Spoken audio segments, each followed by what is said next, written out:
बलावरिस्तान, वकील बलावरिस्तान जिंदाबाद। मेरे भाइयों, मैं आपसे ये गुजारिश करना चाहूंगा कि चूंकि ये 21वीं सदी के तकाजे हैं, आज हम सुन रहे हैं कि आजाद कश्मीर तरज की हुकूमत दी जा रही है।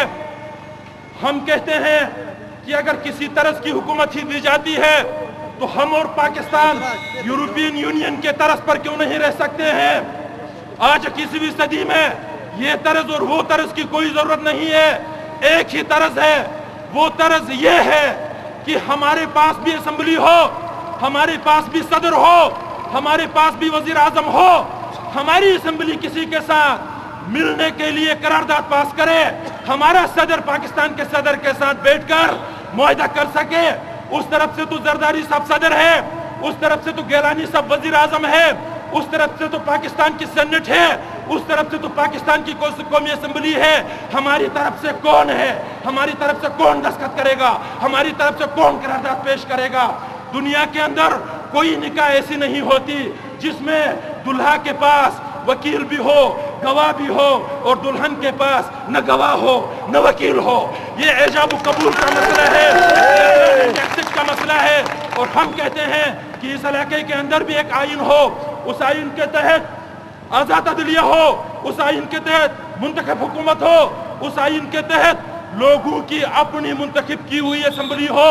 और ये तमाम लवाजमात के बाद ये बात की जा सकती है कि हम किसके साथ किस तरह रहना चाहते हैं, हम किसके साथ किस तरह नहीं रहना चाहते हैं। तो हमारा ये कहना होगा कि तस्फीए कश्मीर पर मैं बात में बात करूंगा।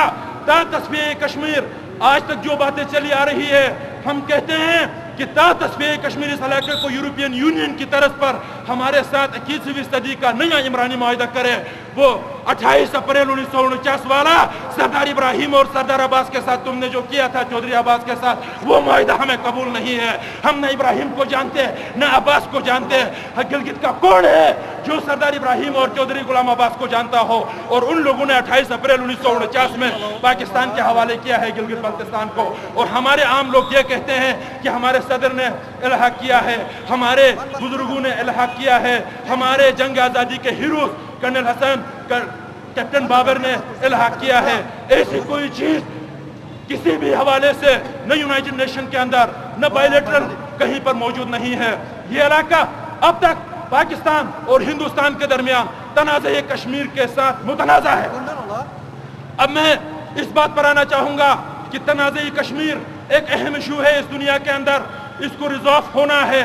और तनाज़े कश्मीर के अंदर अहम तरीन पार्टी जो है वो बालवरिस्तान है। वो इसलिए मैं आपसे ये गुजारिश करूंगा कि जब 1988 में मैं यहाँ पर बालवरिस्तान नेशनल फ्रंट का ऐलान कर रहा था दिसंबर में, तो उस वक्त यहाँ इस बाजार में दो ही नारे थे। एक तो जनरली लोग ये कहते थे कि आईनी हैसियत वाज़े करो, यानी पाकिस्तान की हुकूमत आईनी हैसियत वाज़े करे।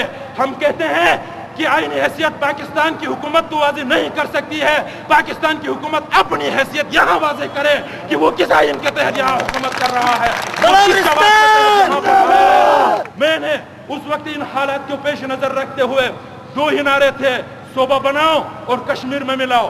सोबा बनाओ का नारा लगाने वालों का ख्याल ये था और लोगों को टीच कर रहे थे कि हमने रहा किया है, हम पाकिस्तान का हिस्सा है, हम कश्मीर और हिंदुस्तान से अलग हो चुके हैं, हमारी एक इलाही हैसियत है, हमने पाकिस्तान में रहा किया है, पाकिस्तान के हुक्मरान नहीं दे रहे हैं।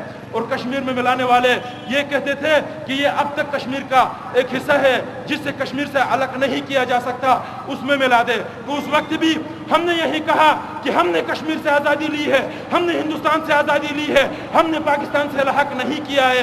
लिहाजा इस इलाके की अपनी हैसियत, अपनी रियासत होनी चाहिए और ये रियासत कश्मीरियों के साथ मिलकर कर फैसला करे कि वो पाकिस्तान में जाना चाहते हैं, हिंदुस्तान में जाना चाहते हैं, कि आज खुद मुख्तार होना चाहते हैं।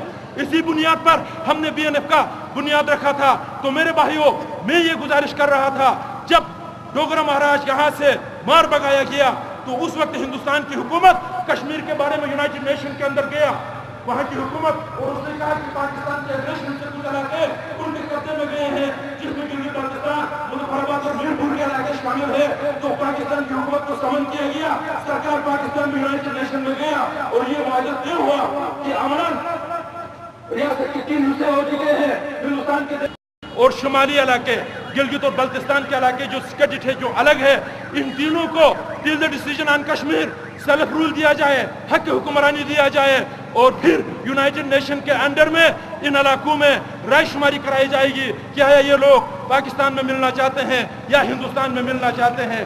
इसी पर 1 जनवरी 1949 में सीज फायर हुआ है और 1 जनवरी 1949 से आज 13 दिसंबर सन 2008 तक कोई दूसरी बात नहीं हुई है इस पर। तो हम ये कहना चाहते हैं कि चूंकि अगर हम कश्मीर का इस तरह हिस्सा होते जिस तरह 2 कश्मीर आपस में है, तो हमें भी आजाद कश्मीर के साथ रखा जाता।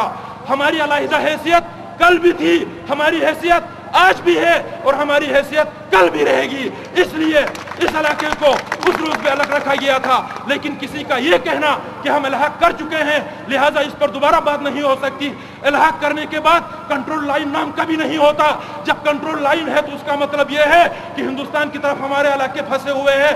हमें करगिल की आज़ादी चाहिए, हमें लद्दाख की आज़ादी चाहिए, हमें गुरेज की आज़ादी चाहिए। हम कंट्रोल लाइन को इंटरनेशनल बॉर्डर तस्लीम नहीं करते, न पाकिस्तान करता है, न इंडिया करता है, न हम करते हैं। आर पार के हम एक लोग हैं, हम किसी भी वक्त एक ही यूनिट में आ सकते हैं। हमारी नेशनल यूनिटी एक है, लिहाजा हम उन मुतनाज़ा इलाकों में से एक है जिनमें से कश्मीर है, जम्मू है, आज़ाद जम्मू कश्मीर की पट्टी है और लद्दाख है। और कोई ये कहता है कि ये इलाका मुतनाज़ा नहीं है तो वो आंखें बंद करके जिस तरह शुतुरमुर्ग आंखें बंद करके कहता है जनाब आली कि मैं शेर से बचूंगा, तो शुतुरमुर्ग रेत में आंखें दबाकर शेर से नहीं बच सकता। इसी तरह हकाइक को मसक करना गलत है। हकाइक ये है कि गिलगित बल्तिस्तान एक अलहदा इकाई है और गिलगित बल्तिस्तान तनाज़े कश्मीर का हिस्सा है। इसीलिए हमने कहा कि हमारा इलाका कश्मीर के तनाज़े का चौथा फरीक है। पाकिस्तान